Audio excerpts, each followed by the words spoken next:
예, 오늘은 예레미야 38장을 살펴볼 건데요.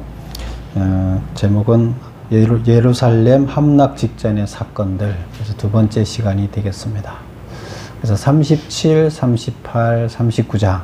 이것은 예루살렘 함락 직전에 있었던 사건들을 다루고 있다. 이렇게 얘기를 했는데요.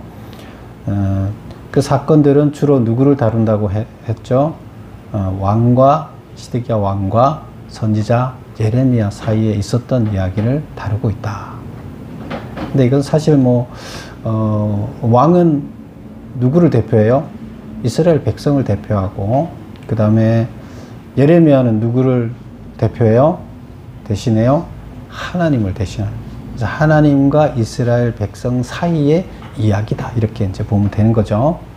그래서 멸망 직전에 하나님이 이스라엘 백성한테 무슨 말씀을 하셨는가, 이 얘기가 되는 겁니다. 그쵸? 그 사건은. 그래서 왜 개인적인 이사야와 왕 사이의 이야기를 하느냐, 이렇게 생각하지 마시고 하나님이 이스라엘 백성들을 향해서 무슨 메시지를 전하시는가, 이제 이것에 초점을 맞춰야 되는 거죠. 오늘 보면 단락을 이렇게 크게 세 가지로 나눠봤습니다. 첫 번째 단락 읽어볼까요? 시작. 진흙 구덩이 속에 던져진 예레미야. 그래서 1절부터 6절까지. 이 앞전에서도 37장에서도 예레미야가 감옥에, 개인 감옥에, 그래서 우물 속에 던져졌었죠. 근데 그런데 왕이 비밀 회동을 하면서 불러내서 왕의 그 궁전에 있는 감옥으로, 그 열악한 개인 감옥이 아니라 그 왕의 궁전 감옥으로, 그래도 약간의 인권이 보장되는, 밥도 주고 이런 데로 이제 다시 돌아온 거죠.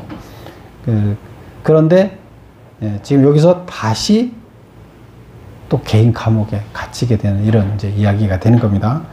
그 다음에 두 번째 볼까요? 두 번째 단락은 시작. 에벤멜렉의 상소로 예레미야가 구출됨. 그래서 누가 나와요? 이름이 뭐예요? 에벳멜렉.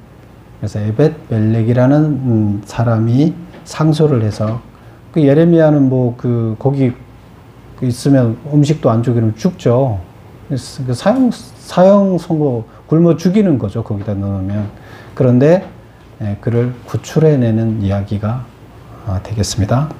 다음 세 번째 단락 시작. 시드기야와 예레미야의 마지막 비밀 회동. 멸망하기 직전이라 그랬잖아요. 이제 진짜 직전이에요, 그는.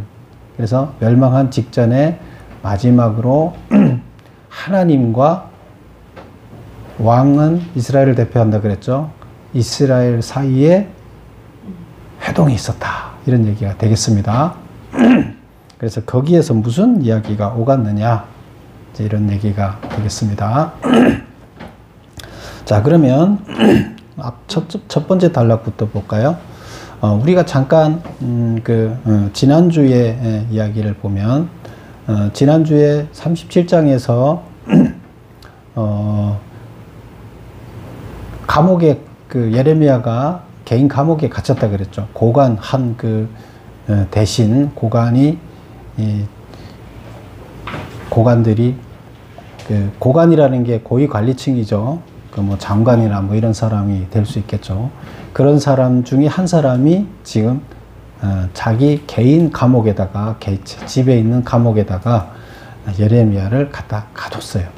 근데 왜 거기에 갖다 가뒀죠? 그 상황이 어떤 상황이었죠? 애굽이 이제 여기를 지금 바벨론 군대가 예루살렘 성을 점령하고 이제 예루살렘이 곧 무너지게 생겼어요. 그런 상황에서 애굽 군대가 이리로 온다 하는 소문이 돌았죠. 그랬더니 어떻게 했어요? 바벨론은 그 대책을 세워야 되잖아요. 대책을 세우는데 군대를 빼서 애굽이 올라오는 쪽으로 매복을 나갑니다. 그러면서 전략상 여기 있는 사람들한테는 어떤 소문을 내요? 우리가 애굽 군대가 무서워서 도망간다. 이렇게 해서 소문을 내고 이제 가서 이스라엘 예루살렘 성에는 잠시 평화가 찾아왔어요. 그쵸? 외국군들이 다 사라졌으니까 평화가 찾아왔어요. 잠시. 근데 사실은 진짜 평화가 아니죠, 이것은. 잠시 평화가 찾아왔는데 이스라엘 백성은 지금 속고 있죠.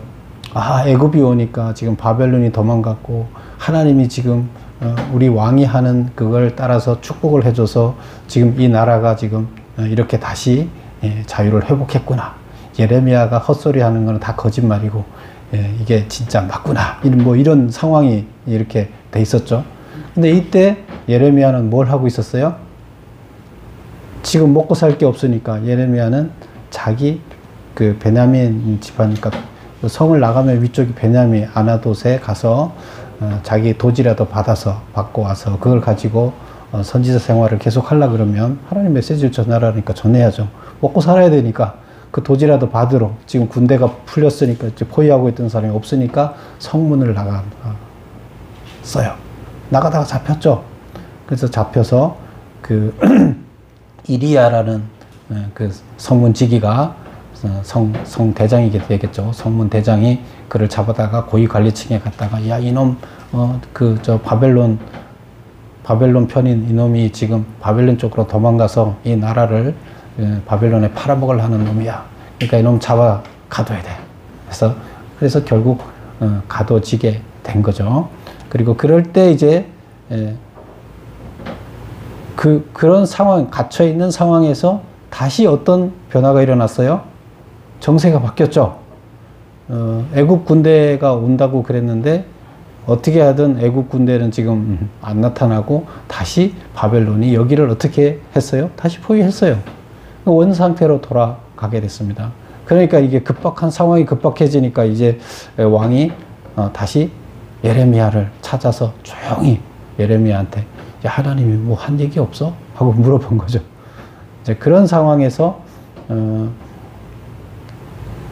그 예레미야와 왕이 회동을 하는 가운데 죽음의 상황에서부터 탈출해서 다시 왕의 감옥에 들어가서 떡도 먹을 것을 주면서 살 수 있는 상황으로 바뀌어 있었어요. 뭐 이제 일단은 지금 괜찮아진 거죠.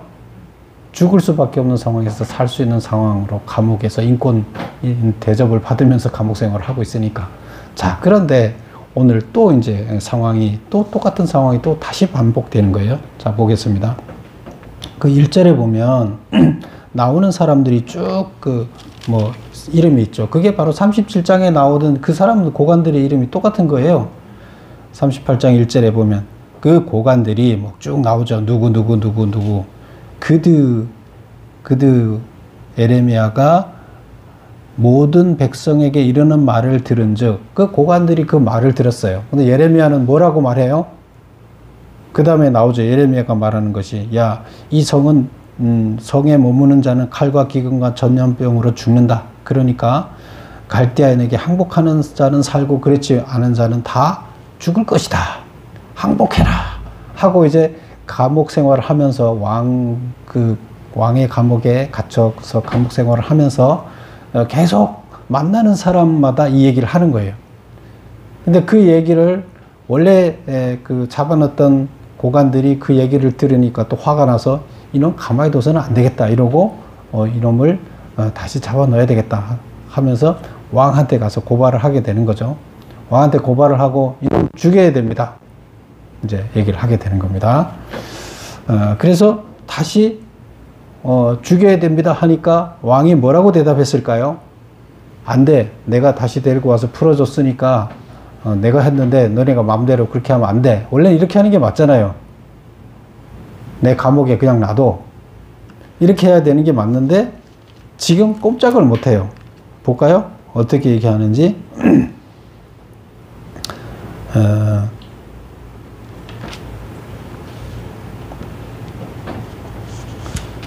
몇 절이나 하면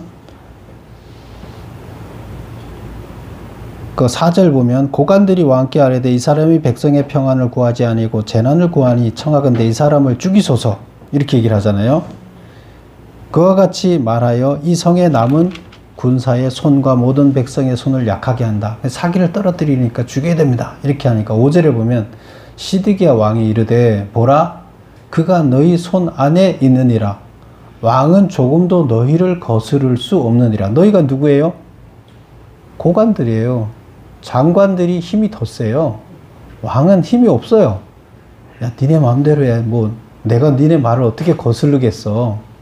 니네 뜻을 거스를 수 없어. 그러니까 니들이 알아서 해. 이러는 거예요. 그 앞전에도 그랬었죠.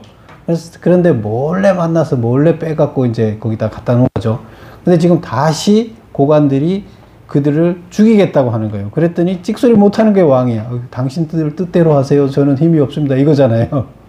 이게 왕이에요? 그만큼 이때 당시에 그 안에 그 이스라엘 백성, 이스라엘의 지도자들의 그 안에 세력 균형을 보면 왕이 힘이 없고 오히려 그 밑에 있는 장관들이 힘이 더 있다. 그러면 이들은 그 장관들 안에도 파벌이 있겠죠. 애굽파, 바벨론파 뭐 이렇게 나눠져 있겠죠. 그런데 지금 누가 힘이 더 센 것 같아요? 지금 현재 상황에 장관들 사이에 애굽파가 힘이 더 센 거예요.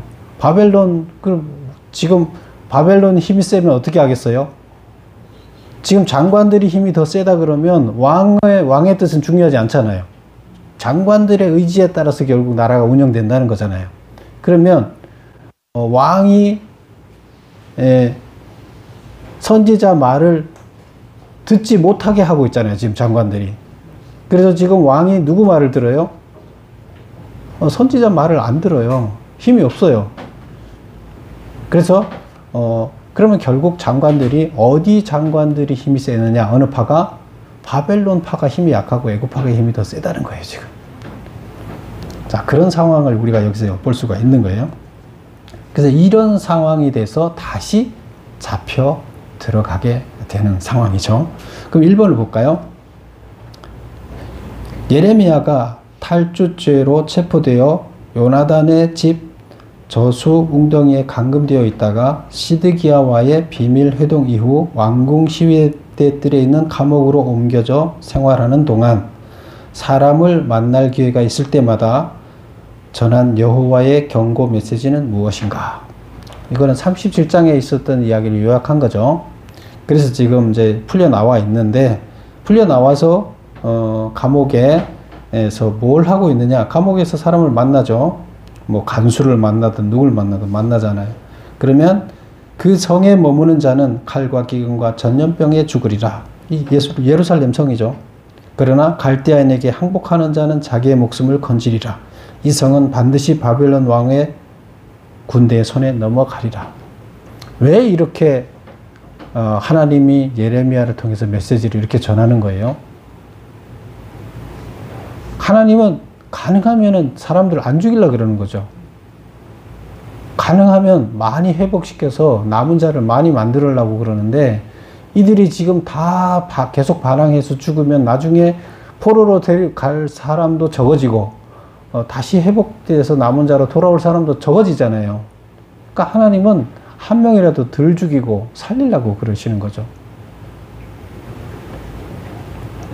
그래서 이렇게 지금 예레미야를 통해서 계속 메시지를 전하는 거죠.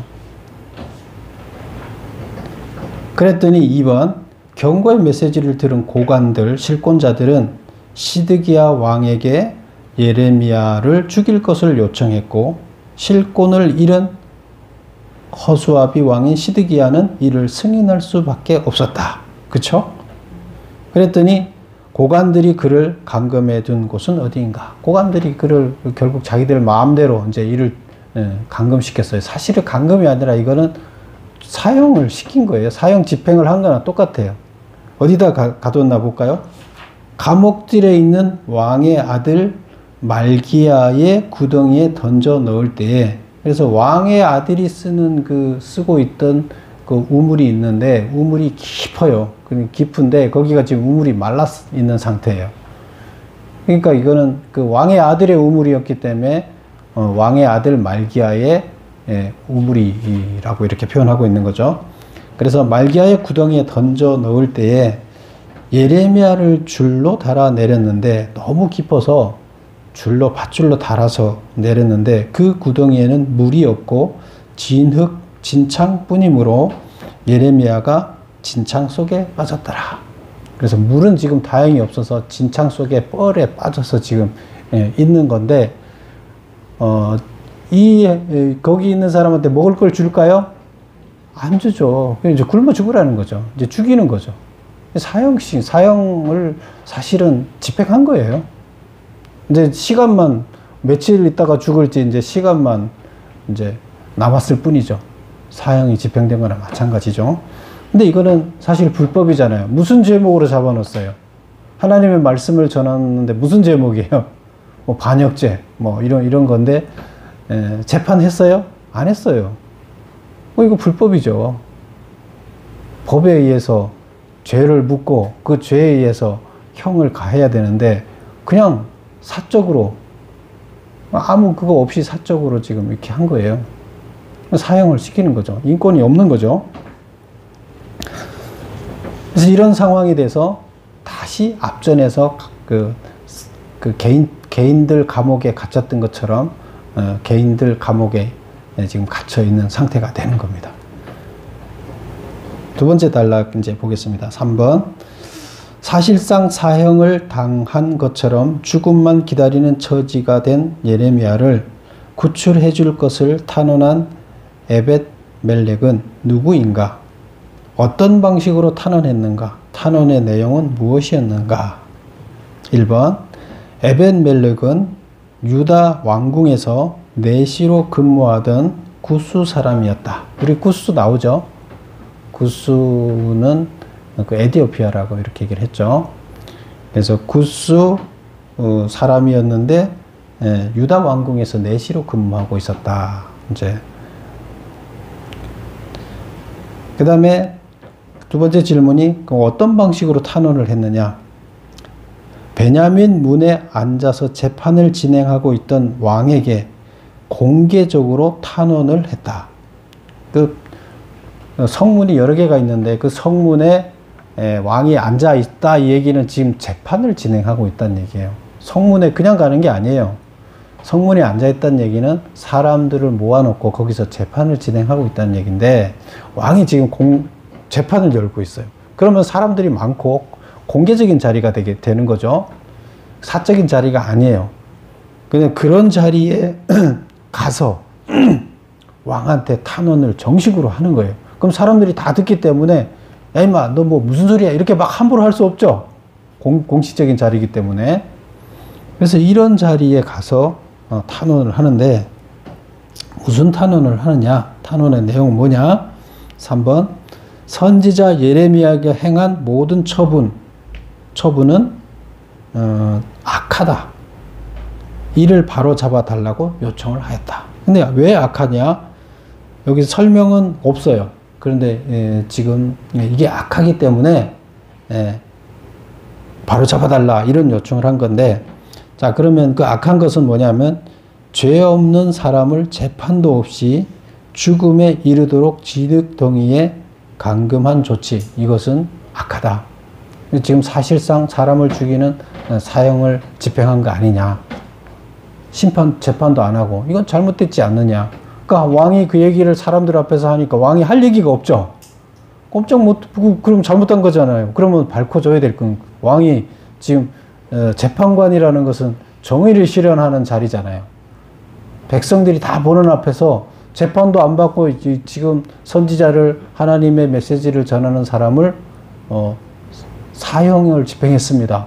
좀 아직 사형은 안 됐고 있지만 이거 그냥 둬서 되겠습니까? 이렇게 지금 탄원을 하는 거예요.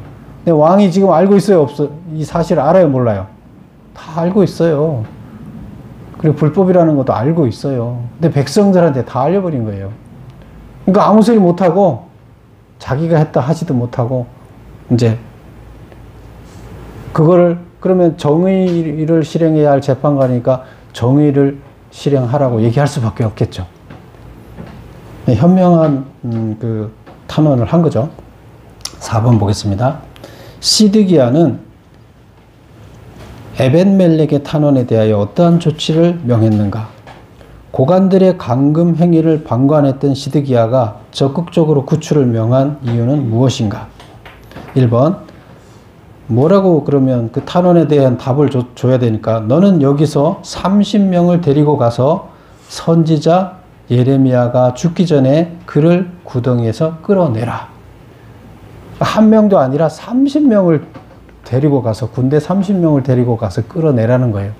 그러면 깊다는 얘기겠죠. 뭐 안 깊으면 뭐 몇 명이 끌어내도 되겠지만 너무 깊고 하니까 30명을 데리고 가서 끌어내라. 이렇게 이제 얘기를 했습니다. 이때 시드기야 심정은 어땠을까요? 네가 찬원을 잘 얘기했다 생각했을까요? 아니면 내 잘못을 지적했다 이렇게 생각했을까요? 그건 잘 모르겠죠. 어쨌건 무슨 심정인지 모르지만 자기는 정의를 실현해야 하는 자리에 있는 재판관 입장에서 지금 불의한 일이 진행됐는데 바로 잡아주시오 하니까 바로 잡아주는 명령은 발했어요. 그쵸? 그 다음 두 번째 질문이 뭐죠? 고관들의 감금 행위를 방관했던 시드기야가 적극적으로 구출을 명한 이유는 뭘까? 왜 이렇게 명했을까? 설명. 이전에 불법하게 행한 조치를 바로잡아 줄 것을 여러 사람들이 모인 공개적인 재판장에서 요청했기 때문에 재판장으로서 올바른 조치를 해야 한다는 압박을 받았기 때문이다. 그것을 말로 설명하면 이렇게 이제 표현을 할 수가 있겠다. 이렇게 볼 수가 있는 거죠. 그래서 이것은 사실 누가 현명하게 했기 때문이에요? 에벤멜렉이 현명하게 그렇게 될 수밖에 없게 공식적인 자리에서 공개적인 자리에 가서 잘 했기 때문에 이렇게 됐어요. 그럼 에벤멜렉이라는 사람은 도대체 아무리 왕 그 실에 있다가 그래도 내시인 사람이 실권자들이 지금 있잖아요. 왕보다 더 센 실권자가 있고 지금 그 안에 돌아가는 내막을 다 알고 있는데 가서 이런 건의를 한다는 것 자체가 이거 보통 일이 아니죠. 자기 목숨을 걸고 지금 얘기를 하는 거죠. 그러면 가만히 있겠어요? 그 실권자들이 가만히 있겠어요? 이놈, 너가 도대체 내시가 뭔데 우리가 하는 일을 지금 방해하고 있어. 그쵸? 오히려 이제 선지자를 죽이기보다 이놈부터 죽여야 되겠다 이렇게 생각할 수 있겠죠. 근데 어쨌건 이 사람은 담대하게 지금 공개적인 자리에서 이렇게 일을 집행을 했습니다. 5번 보겠습니다. 구출 명령을 받은 에벤멜렉은 어떻게 조치했는가? 겨드랑이에 이거 헝겊입니다. 헝겊과 낡은 옷을 대고 그 아래에 밧줄을 걸도록 하여 구덩이에서 끌어내어 왕궁 시위대들의 감옥에서 생활하도록 조치했다. 그래서 개인 웅덩이에 있는 그를 끌어내서 왕의 시위대라는 것은 왕실 시위대가 관할하는 감옥이라는 뜻이에요. 그래서 그 감옥으로 다시 옮겨서 왕실 감옥으로 옮겨 놨다. 이제 이런 얘기가 됩니다. 근데 조치를 할 때 30명을 데리고 가서 창고에 가서 헌 옷이나 그 다음에 천 조각을 다 모아갖고 내려주고 그걸 겨드랑이에 해라. 그리고 큰 밧줄을 그 천 밑에다 대라. 이렇게 해서 그것을 여러 명이 끌어올려서 결국 안전하게 구출을 했습니다. 이렇게 해서 이제 다시 죽을 수밖에 없던 상황에서 살아날 수 있는 상황으로 돼서 일반 감옥으로 왕실의 감옥으로 들어와 있습니다. 또 이런 상황이 됐는데 또 그 정치 상황이 급변을 합니다. 어떻게 급변했을까요? 이제 멸망하게 생겼어요. 이제 상황이 뭐 성벽이 하나씩 무너지고 이스라엘 성이 지금 다 이제 그 바벨론에 의해서 무너지고 불타고 지금 이제 무너지기 직전, 이제 항복하기 직전이 된 거죠. 점령 직전에 이제 닥치니까 시드기야가 이거 지금 또 이거 안 되겠다. 예레미야를 불러서 또 하나님이 무슨 말을 했는지 또 들어봐야 되겠다. 또 지금 또 하나님의 어떤 변화가 있을까? 하나님이 이랬다 저랬다 하는 분이에요. 예레미야를 통해서 말을 전했으면 그걸 믿어야 되는데 또 불렀다는 것은 뭐 하나님이 이랬다 저랬다 하지 않으면 옛날에 했던 얘기나 지금 하는 얘기나 변화가 있을까요? 없을까요? 없다는 게 맞는 거죠. 그런데 또 불렀다 부르는 얘기는 자기가 기대하는 어떤 답을 하나님이 주지 않았을까? 이런 이제 기대감을 갖고 부른 거죠. 그럼 이건 뭐예요? 예레미야를 어떻게든 압박을 해서 자기가 원하는 방향대로 어떻게 하나님을 움직여 볼까 이런 생각이나 마찬가지잖아요. 이거 말이 돼요? 근데 정말 하나님을 믿고 하나님을 안다 그러면 이랬다 저랬다 하는 하나님이 아니다. 그렇다 그러면 예레미야를 또 부를 것이 아니라 자기가 바뀌어야죠. 6번 보겠습니다. 시드기야가 또 다시 예레미야를 불러 성전 셋째 대문에서 비밀 회동을 한 이유는 무엇 때문인가? 예레미야에게 한 질문은 무엇인가? 왜 비밀 회동을 다시 했느냐? 여기 성전 셋째 대문이라는 것은 왕이 전용으로 출입할 수 있는 성문이에요. 그러면 이 성문에는 다른 사람들이 다닐까요? 안 다닐까요? 못 다니죠. 그 성문이, 예루살렘 성 안에 문이 많다 그랬죠. 근데 왕만 다닐 수 있는 문이 셋째 문이에요. 근데 이 문에는 아무도 못 다녀요. 왕밖에. 그래서 아무도 모르게 만나려면 이리로 부르는 거죠. 사람을 시켜서 야, 이리로 데려오라 그래. 그러면 다른 사람들을 볼 수가 없죠. 예레미야를 셋째 성전으로 비밀 회동을 한 이유는 뭐 때문이냐? 예루살렘 도성이 함락 직전에 놓이자 감당할 수 없는 위기의식을 느꼈기 때문이다. 그래서 야, 이거 이제 위기의식을 느껴서 하나님의 어떻게 좀 하나님의 뭔가를 변화가 있나. 그래서 예레미야를 불렀어요. 그리고 예레미야에게 한 질문은 뭐냐? 이런 위기에서 주님께서 무슨 말씀을 하셨는가? 뭐 준 거 없어? 나한테 도움되는 말 없어? 내 뜻대로 하나님이 뭐 바꿔준 거 없어? 뭐 이거죠. 네가 지금까지 하던 말 말고 다른 거 없어? 하나님이 준 말이 뭐야? 진짜 말이 뭐야? 그런데 뭐라고 얘기하나 하면 본문을 한번 볼까요? 예레미야가 뭐라고 대답했을까요? 15절을 보겠습니다. 예레미야가 시드기야에게 이르되 내가 이 일을 왕에게 아시게 하여도 왕이 결코 나를 죽이지 아니하시리이까? 내가 말하면 당신이 날 죽일까입니까? 또 가령 내가 왕을 권한다 할지라도 왕이 듣지 아니하리다. 하나님이 준 메시지를 준다 할지라도 당신이 그거 받아들일 겁니까? 안 받아들일 거잖아요. 그리고 나 죽일 거잖아요. 난 말 안 하겠어. 얘기해요. 뭐 나는 어차피 말하면 당신이 듣지도 않고 나 죽일 건데 뭐 내가 왜 말합니까? 지금 아쉬운 사람은 왕이죠. 왕이 부르니까 지금 뽀대는 거죠. 자기가 말하는 거 듣지도 않고 있다가 지금 불렀는데 지금 이 사람이 왕이 정말로 자기 말을 들을 태도였다 그러면 이런 말 안 하겠죠. 근데 들을 태도는 아니에요.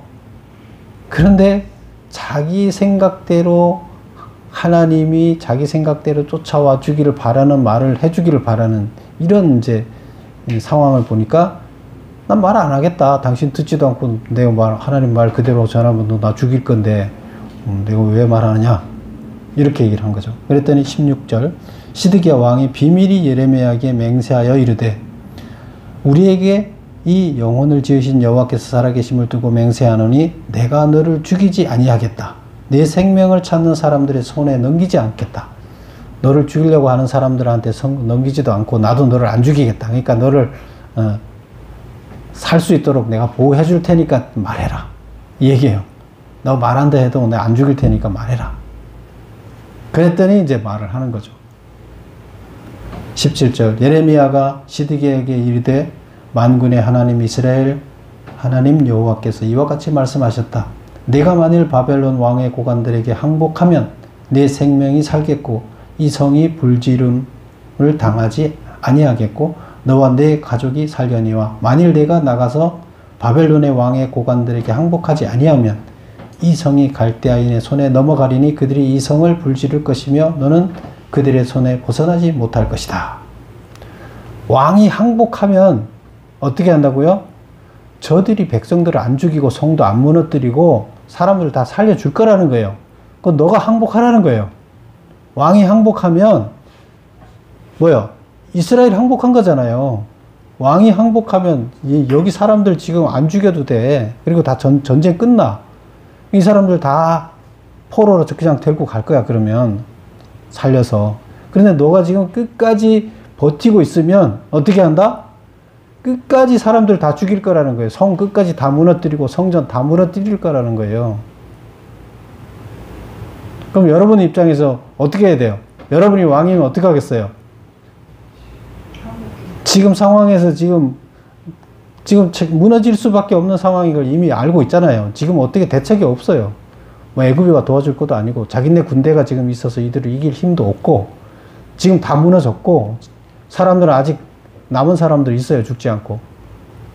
그러면 왕이 항복해야죠. 그게 맞는 거죠. 백성들을 살리고 가족 살리기 위해서라도 자기가 항복해야죠.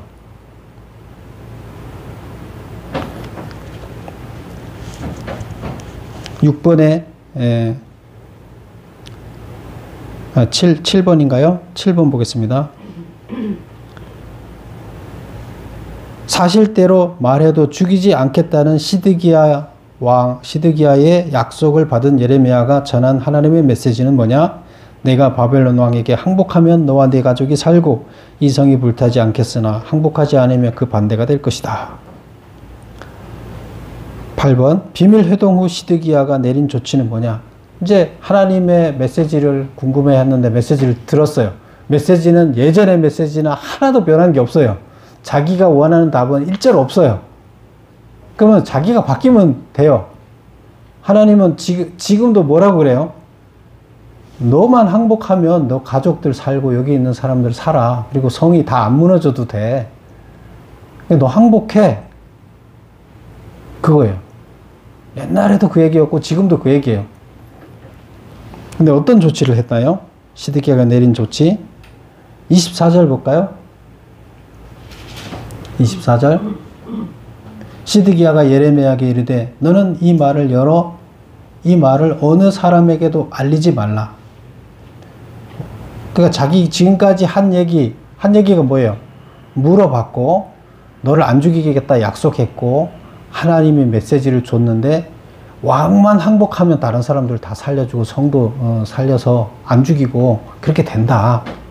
왕만 항복하면 된다. 이 얘기를 전했어요. 그런데 지금 왕이 지금 예레미야한테 뭘 얘기하냐면 너는 이 말을 어느 사람에게도 알리지 말라. 그리하면 내가 죽지 아니하리라.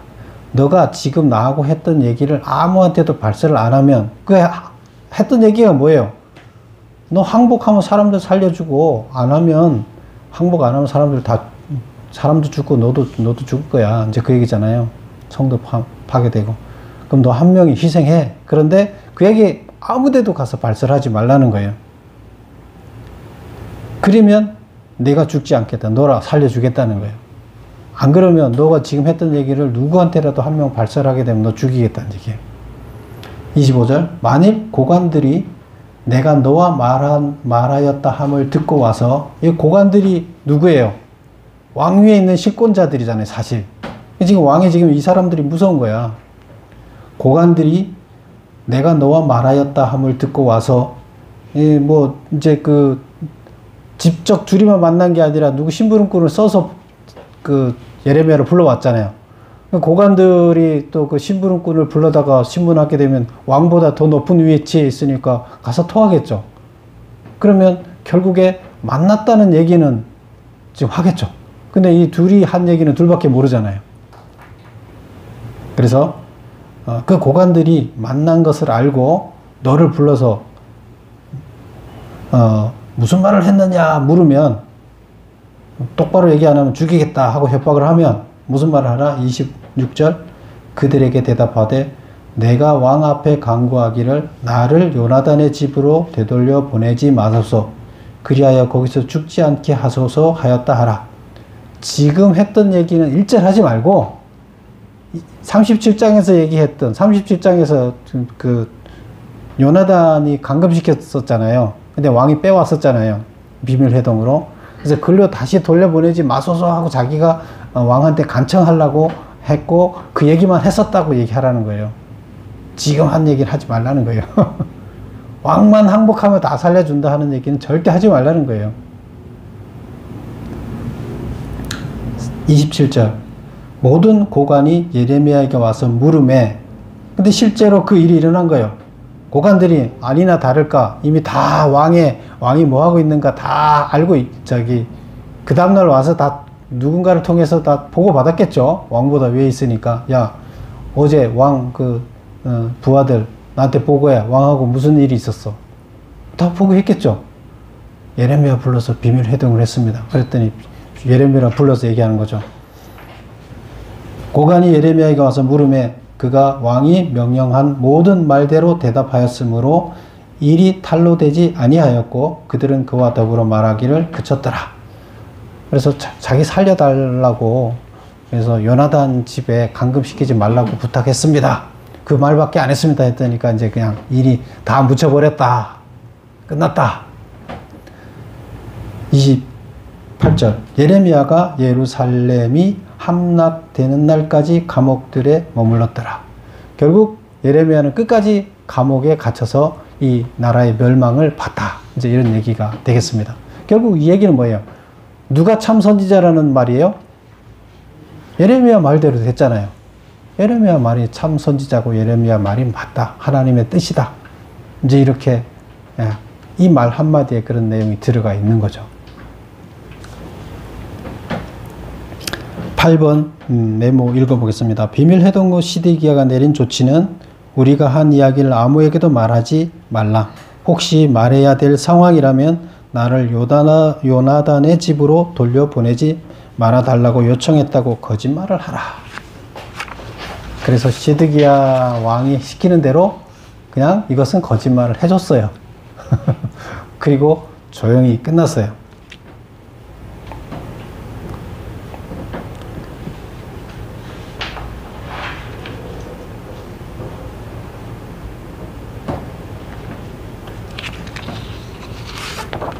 그 왕이 왜 이렇게 하나님의 메시지를 알려고 했을까요? 하나님의 메시지가 궁금한 게 아니었고 하나님이 내 편이 되어주기를 자기 뜻에 따라주기를 바라는. 그래서 혹시나 자기 뜻대로 하나님이 바뀌었는가를 떠보는 거예요. 그쵸? 정말로 하나님의 뜻을 알기를 바랐다면 예레미야를 불러서 얘기하고 예레미야 말을 들었겠죠. 근데 여기 보면 전혀 듣지 않죠. 그러면 시드기야가 예레미야를 불렀던 것은 하나님이 자기 뜻에 따라주기를 바라는, 근데 그렇게 바뀌었는가를 확인하는 차원이에요. 얼마나 어리석어요. 근데 우리도 지금 이렇게 살고 있잖아요. 우리도 하나님의 메시지는 계속 성경을 통해서 우리한테 전달되고 있는데 우리는 우리가 바라는 게 있어요. 그래서 이거는 접어두고 하나님한테 계속 우리가 바라는 것만 요청을 하는 거죠. 계속 우리 바라는 거 기도하는데 하나님은 야 그거 아니야. 너 기도 그거 아니야. 그러는데 우리는 계속 하나님 메시지는 그거 나 뜻에 안 맞아요. 그런데 나 뜻은 이거니까 내 거 들어주세요. 계속 하고 시간 지나면 하나님 나 기도 응답하나? 이것만 관심 있는 거죠. 그럼 우리는 시드기하고 뭐가 틀려요? 하나님의 뜻에 따라야 내가 살 길이 열리는 건데 거기 관심 없잖아요. 내 뜻대로 하나님이 내 기도만 들어주기를 바라는 거잖아요. 시드기야가 바로 그거예요. 나는 죽어도 무릎 못 꿇습니다.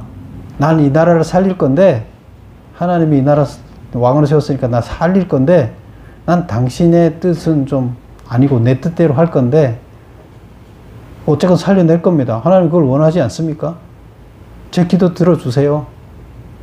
또 바뀌었을까? 내 기도 들어줄까? 아직도 안 바뀌었어? 그것만 확인하는 거예요. 그래서 우리가 보면 어리석지만 우리도 그렇게 살고 있는지를 돌아보는 게 이 메시지 오늘 본문의 이야기가 되겠습니다. 어리석은 자가 되지 않고 하나님께서 이 땅에 우리를 보내셨을 때 이 세상을 변화시키고 하나님께서 원하는 나라를 만들어라 그랬으면 우리는 그걸 하면 돼요. 근데 그거는 접어두고 내가 계획한 것을 세상 사람들하고 내가 좋아하는 것을 그냥 생각하고 그것만 하려고 계획하고 밀어붙이는 거죠. 근데 그거는 아니잖아요. 그래서 어리석은 자가 되지 않고 하나님의 말씀을 따라서 나를 변화시키는 우리가 되어야 되겠습니다. 기도하겠습니다.